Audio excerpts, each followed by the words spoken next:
1 mile was a great accomplishment. 2 miles, and then from 2 to 3 was a big one. Then I went from 3 to 6. And then, like, they have a warning order that they give people to get ready for buds. And the whole thing was running 6 miles 5 days a week. And that was my goal. And so I just kept, I failed, I go back to scratch. I used some positive motivation. I had like one day where I'm like fucking defeated. But I started realizing this is part of the process. This is part of the journey. I had to realize this is part of my process versus just saying, like I used to, I'm just not good enough. If I'm not good enough, we always say that shit. I'm just not good enough, and then we try something else. I'm gonna fucking make myself good enough. And that became my mentality. I'm gonna make myself good enough. And so I'm misunderstood a lot, but that's all it came down to. I made myself good enough.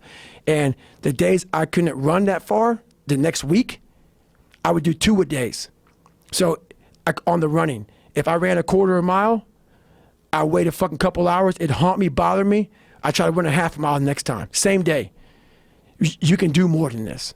If I had to walk, I had to walk. It just became just a process of grinding and grinding, and grinding is not even a good word for it. It's not even a good word for it. And just going further and further. And then when I got through running, I go to the bike, I go to the pool. If I got tired somewhere, my legs were tired, I go to the gym. And I developed this crazy workout where I was doing volume, like 200-300 reps of like very lightweight. People always say, how come you don't have any like loose skin? My workout routine in the gym became sick.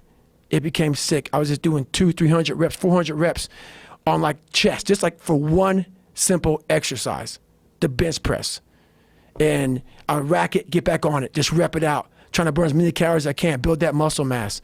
And I just became obsessed with it. So when you're doing this, are you worried at all about repetitive stress injuries or the fact that your body's not conditioned for this? And you're basically taking your body where you had abused it, right, and now you're forcing it to live like an elite athlete. Right. I didn't care. I didn't know any better. I didn't think about it. Wow. I didn't know that working out that hard would fuck you up. Did it fuck you up? Oh yeah. Yeah. That's one reason why I went through 3 hell weeks. So I don't talk about it a lot, but the stress of my life getting to 24 caused me to have some serious psoas issues. I didn't know anything about this shit. The psoas muscle is what we use. It's your hip flexor muscle. And basically under stress, it starts to tighten up. And I stuttered from the time I was in 3rd grade, the time I was in 7th grade, white blotches on my skin. I was a nutcase.